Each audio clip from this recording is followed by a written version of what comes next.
A conquista de direitos só acontece com a participação e a luta das pessoas ao longo da história. Se em um momento se conquistaram direitos civis e políticos, em outros se conquistaram direitos econômicos, sociais, culturais, ambientais, sexuais. Todos esses direitos são universais, do que são para todos, indivisíveis, não se separam e interdependentes, estão todos relacionados entre si. Conhecer momentos dessa história é importante para ver no presente o que existe do passado.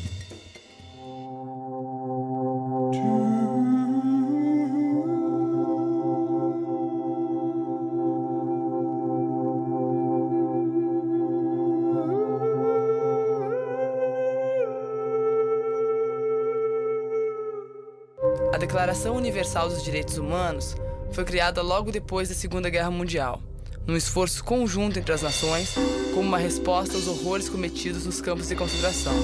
A ideia inicial era justamente criar mecanismos comuns para evitar que esse tipo de arbitrariedade pudesse ser repetido na história da humanidade.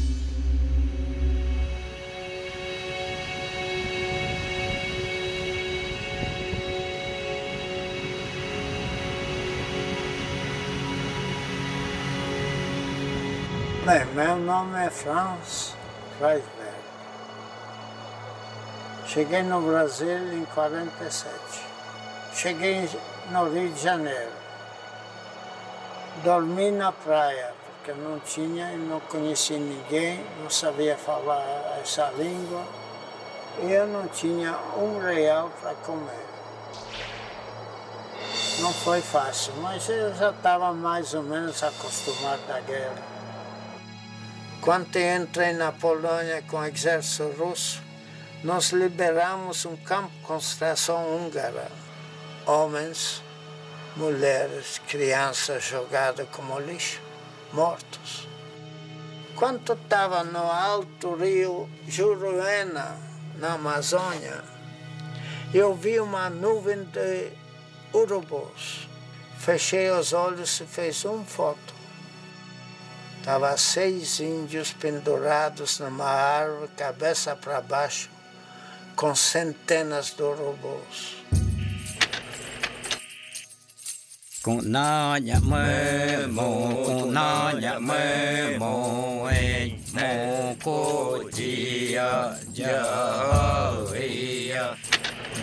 Quando o português chegou, debaixo de uma gruta sua, vestiu o índio.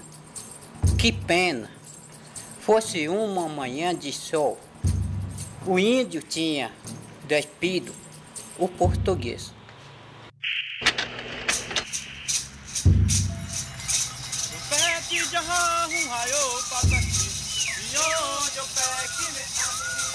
Calpetão Cortume Albiranã Chorran. Estou falando no meu idioma Pachorran, Pataxó. Meu nome é Albiranã e significa filho de um grande guerreiro. Eu sou um índio da tribo Pataxó, fica no sul da Bahia, localizado entre Porto Seguro e Santa Cruz de Cabralha. Nosso povo Pataxó tem 500 anos e 7 de contato com a civilização, mas até na década de hoje a gente ainda mantém a nossa cultura e a nossa tradição. Mas só que na cidade é muito difícil para uma pessoa, um não índio, ver um índio, já olha para ele de outra forma, né? Ah, também é uma desgraça de um índio, né? Vai pra mata, índio, o lugar de índio é na mata. Mas aí eu falo, né, que o lugar do índio é onde ele quiser, onde que ele achar melhor. Sei que foi na mata que a gente nasceu, mas às vezes a gente tem que sair para a cidade também para a gente tá aprendendo os costumes do não índio também, para a gente poder estar debatendo contra ele também, né? Não em forma de agressão, mas sim em forma de palavra, que é esse o respeito que o índio tem.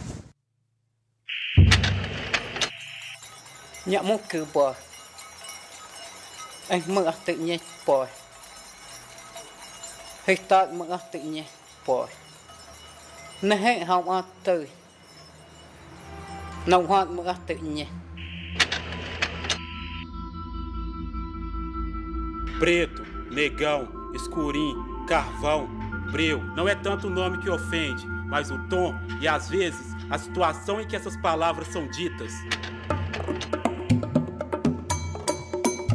Meu nome é Denise Fátima Ireno, cidade de Gravataí, Rio Grande do Sul. E aqui é a comunidade remanescente do Quilombo Manuel Barbosa, Barro Vermelho, Parada 107. Aos 13 anos eu tive que deixar a escola.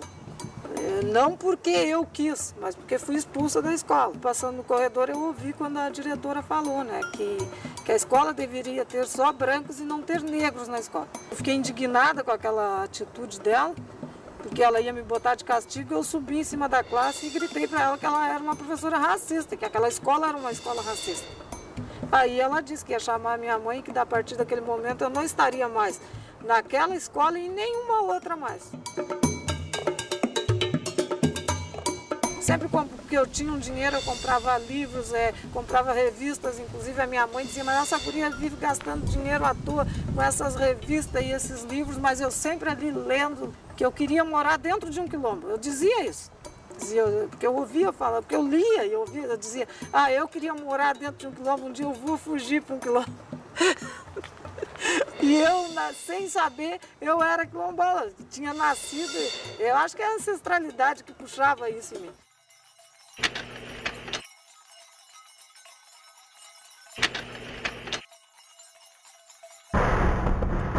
Quando era colônia da França, o Haiti, na América Central, fundou a primeira república negra da era moderna, a partir de uma revolução de escravos.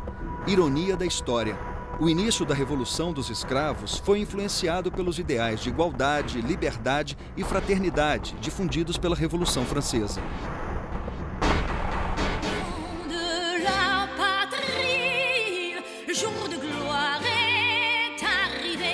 A Revolução Francesa, por sua vez, foi influenciada pelos ideais difundidos pela independência americana.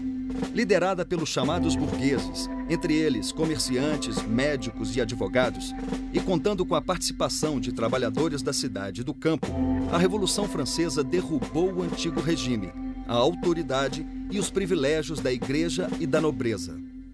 Os representantes do povo francês, constituído em Assembleia Nacional, considerando que a ignorância, o esquecimento ou o desprezo dos direitos do homem são as únicas causas das misérias públicas e da corrupção dos governos, resolveram expor, numa declaração solene, os direitos naturais, inalienáveis e sagrados do homem.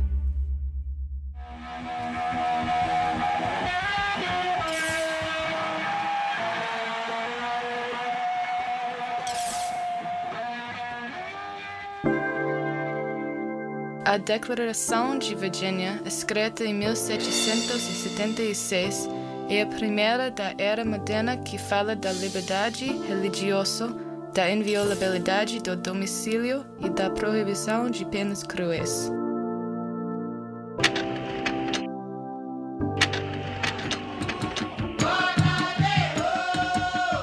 Carta de lei pela qual Vossa Majestade Imperial manda cumprir e guardar inteiramente a Constituição Política do Império do Brasil. Artigo 7º. Todo cidadão tem em sua casa um asilo inviolável. Artigo 5º. Ninguém pode ser perseguido por motivo de religião, uma vez que respeite a do Estado e não ofenda a moral pública. A propósito, na Constituição de 1824, as palavras mulher, índio e negro não são citadas sequer uma única vez ao longo do texto.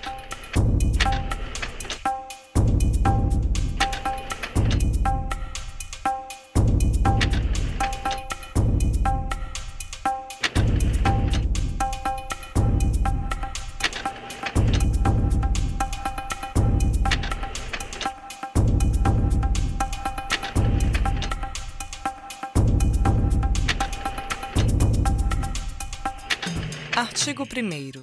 É declarada extinta desde a data desta lei a escravidão no Brasil. Artigo 2º. Revogam-se as disposições em contrário. Na Constituição de 1891, a primeira depois da abolição da escravidão e da declaração da República, as palavras mulher, índio e negro não são citadas sequer uma única vez ao longo do texto.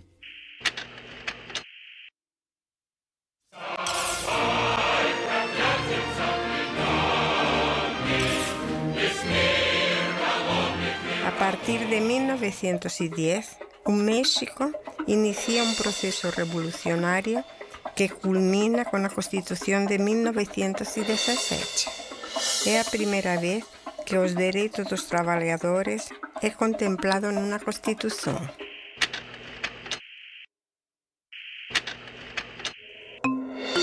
A Constituição Brasileira de 1934 é a primeira em que todos os brasileiros são considerados iguais perante a lei.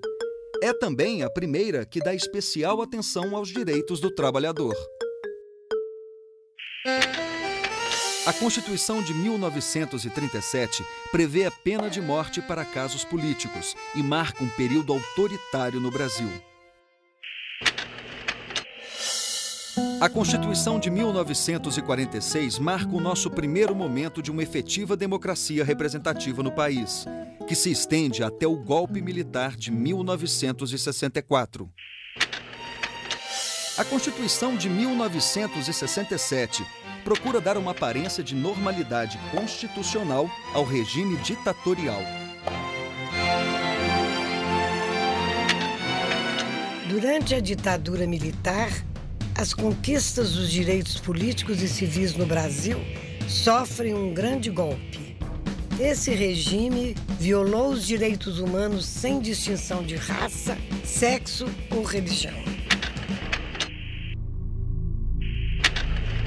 Maio de 68 na França. É proibido proibir. Com esse bordão, estudantes universitários e do ensino secundário iniciaram uma grande mobilização social que questionava o sistema educacional e o excessivo poder do Estado. Reivindicavam liberdade sexual e de pensamento. Nos Estados Unidos, o movimento Black Power, ou Poder Negro, lutava contra a segregação da população negra. Reivindicava moradia digna, direito ao voto, pleno emprego e educação integrada. Afirmava sua identidade negra africana. Nos Estados Unidos, havia também a luta pelos direitos da mulher e dos homossexuais. Mobilização crescente dos estudantes, os festivais de música, a Tropicália, o cinema novo, a luta armada. Todos esses movimentos reagiam. Abaixo a ditadura. A resposta veio a seguir. Em 1969 foi feita uma emenda à Constituição de 67, que restringe ainda mais os direitos civis e políticos dos brasileiros. Instaurou a censura, torturou e matou cidadãos que se posicionavam contra o governo totalitário e lutavam por justiça social.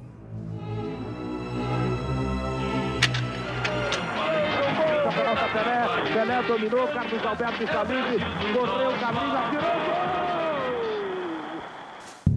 Eu e meu pai fomos presos juntos, fomos torturados juntos e ele continuou sendo torturado até o dia seguinte à noite, dia 17, quando eles mataram meu pai. Só que os jornais daquela manhã já anunciavam a morte do meu pai quando ele ainda estava vivo. Então, quer dizer, ele morreu em tortura. E eles montaram a farsa de um tiroteio. De um tiroteio que não houve.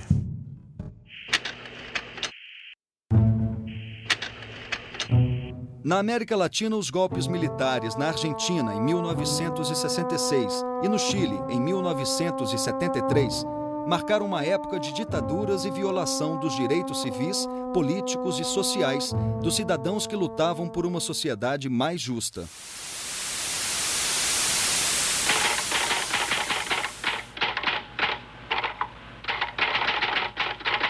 Tá gravando? Severino, estão dizendo que você não fala. Diga alguma coisa para o povo brasileiro. Não, o povo brasileiro está precisando de feijão, arroz, farinha e carne seca. Eu desejo dizer aos extremistas que as greves são coisas normais, que o país não está ameaçado de nenhum ato de subversão.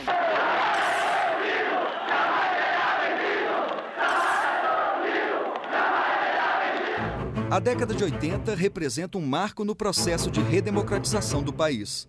Os movimentos sociais, contestando a ditadura, se organizaram e reivindicaram o direito a ter direitos. A força da sociedade civil organizada foi crucial para que muitos desses direitos passassem a ser garantidos pela Constituição de 1988. Eleição é direta, eleição é direta. A Constituição de 1988 definiu a função social da propriedade, garantiu o reconhecimento da propriedade definitiva dos remanescentes quilombolas, demarcação das terras dos povos indígenas, proteção à violência doméstica contra mulheres e crianças, dignidade e qualidade de vida aos idosos. Crianças e adolescentes são reconhecidos como sujeitos de direitos. O acesso da população a todos os direitos sociais. A Constituição pretende ser a voz, a letra, a vontade política da sociedade rumo à mudança. Que a promulgação seja nosso grito. Mudar para vencer. Muda, Brasil! Muda, Brasil!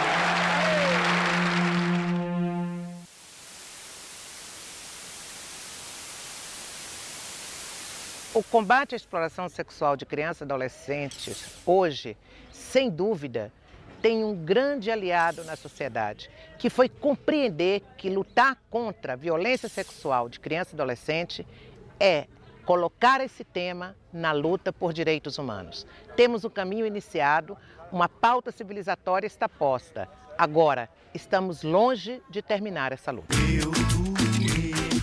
E nós, atletas paralímpicos, temos o dever e a obrigação de estarmos juntos nessa caminhada, de também sensibilizar, mobilizar e, acima de tudo, conscientizar toda a nossa população que isso não é obrigação e sim necessidade para que um país que quer crescer tem primeiro que respeitar as pessoas com deficiência. E eu tenho certeza que isso vai acontecer.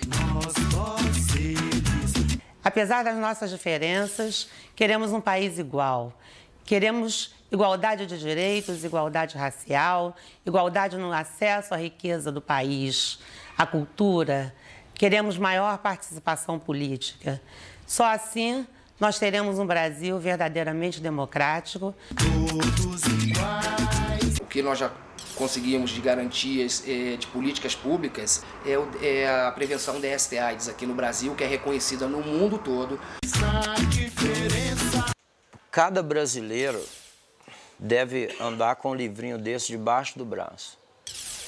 Cada órgão de segurança pública, né, também deve fazer valer a Constituição Federal do Brasil, né, e ser de verdade protetor da sociedade, não violador dos direitos.